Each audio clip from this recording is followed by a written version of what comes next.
بسم اللہ الرحمن الرحیم۔ السلام علیکم دوستو، اسلامک انسائٹس میں خوش آمدید۔ دوستو، آج کی ویڈیو میں ہم آپ کو خلیفہ سوم حضرت عثمان غنی رضی اللہ تعالیٰ عنہ کے بارے میں معلومات فراہم کریں گے، لیکن ویڈیو شروع کرنے سے پہلے ہمارے آپ سے گزارش ہے کہ ویڈیو کو لائک کر کے ہمارے چینل اسلامک انسائٹس کو سبسکرائب کر لیجیے۔ حضرت عثمان بن عفان رضی اللہ تعالیٰ عنہ، حصہ اول۔ دوستو، اسلام کے بالکل ابتدائی زمانے کی بات ہے۔ اس وقت قریش کے دیگر قبائل کی طرح بنو امیہ بھی مسلمانوں کے سخت ترین دشمن تھے۔ جو اسلام قبول کرتا اس پر ظلم و ستم کے پہاڑ توڑے جاتے۔ اسی بنو امیہ میں عثمان نامی ایک حسین و جمیل نوجوان تھے جو شرم و حیا کا پہ کر بے حد رحم دل، نہایت شریف النفس اور پاکیزہ اوصاف کے مالک تھے۔ پاک دامنی، نازک مزاجی، نفاست پسندی، صلائے رحمی، ظلم سے نفرت، فیاضی و سخاوت ان کا درہ امتیاز تھی۔ بزرگوں کے چہیتے اور قبیلے کی آنکھوں کا تارا تھے۔ حضرت ابوبکر صدیق رضی اللہ تعالیٰ عنہ ان کے دوستوں میں سے تھے۔ نیکی سے محبت اور برائی سے نفرت دونوں میں مشترک تھی۔ دونوں کی دوستی بے مثال تھی۔ گھنٹوں خانہ کعبہ میں بیٹھے اپنے قبیلے اور عربوں کے غلط رسم و رواج پر سوچ و بچار کرتے اور بہتری کے لیے دعا گو رہتے۔ عثمان کئی دنوں سے حضرت ابوبکر صدیق رضی اللہ تعالیٰ عنہ کی غیر حاضری محسوس کر رہے تھے اور ان کے نظر نہ آنے پر تشویش میں مبتلا تھے۔ ایک دن ابوبکر صدیق رضی اللہ تعالیٰ عنہ کے گھر جا پہنچے اور شکایتی لہجے میں گویا ہوئے، بھائی ابوبکر، آج کل کہاں غائب رہتے ہیں؟ ابوبکر رضی اللہ تعالیٰ عنہ نے سوچ میں ڈوبی گہری نگاہوں سے عثمان کی جانب دیکھا۔ خود حضرت ابوبکر صدیق رضی اللہ تعالیٰ عنہ بھی کسی مناسب موقع کی تلاش میں تھے اور آج حضرت عثمان بن عفان کے سوال نے وہ موقع فراہم کر دیا۔ بولے، بھائی عثمان، میں نے اسلام قبول کر لیا ہے اور تمہیں بھی اسلام کی دعوت دیتا ہوں۔ حضرت عثمان رضی اللہ تعالیٰ عنہ رسول اللہ صلی اللہ علیہ وآلہ وسلم کی دعوت اسلام سے واقف تو تھے، لیکن اس پر کبھی سنجیدگی سے غور نہیں کیا تھا۔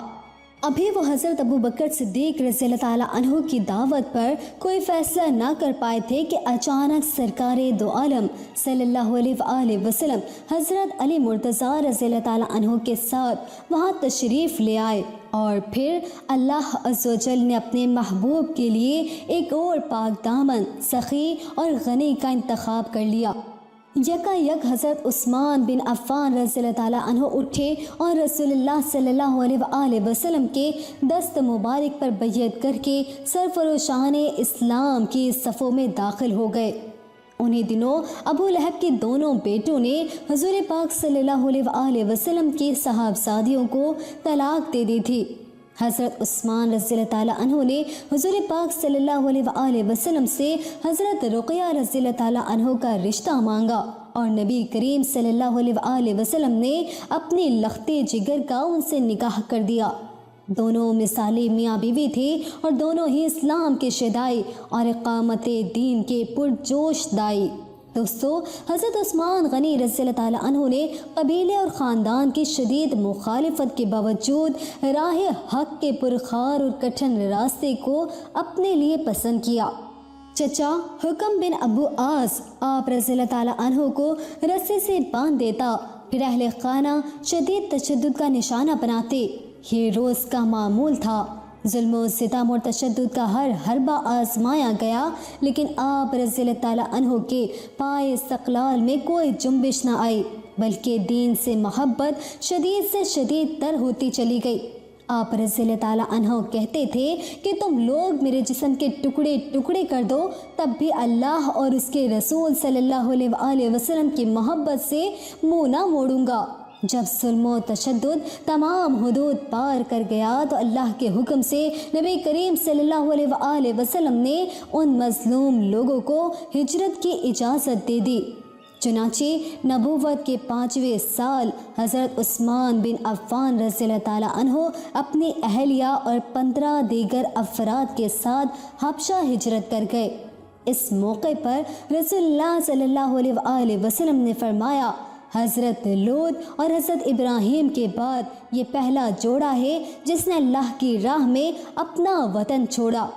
دوستو، کچھ عرصے بعد قریش کے اسلام لانے کی غلط اطلاع پر واپس آپ مکہ تشریف لائے، لیکن یہاں کی ابتر حالات دیکھ کر دوبارہ حبشہ چلے گئے۔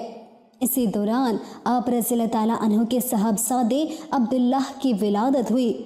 حبشہ میں کئی سال قیام کے بعد ایک بار پھر مکہ واپس آئے، لیکن یہاں کی مخدوش حالات کی وجہ سے حضور نبی کریم صلی اللہ علیہ وآلہ وسلم کی اجازت سے مدینہ ہجرت کر گئے۔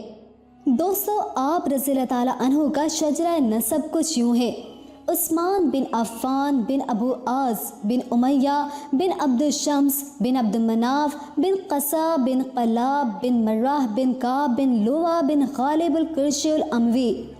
زمانہ جاہلیت میں آپ رضی اللہ تعالیٰ عنہ کی کنیت ابو عمرو تھی، لیکن مسلمان ہونے کے بعد حضرت رقیہ رضی اللہ تعالیٰ عنہ کے بطن مبارک سے ایک صاحبزادے پیدا ہوئے جن کا نام عبداللہ رکھا گیا، چنانچہ آپ رضی اللہ تعالیٰ عنہ کی کنیت ابو عبداللہ ہو گئی۔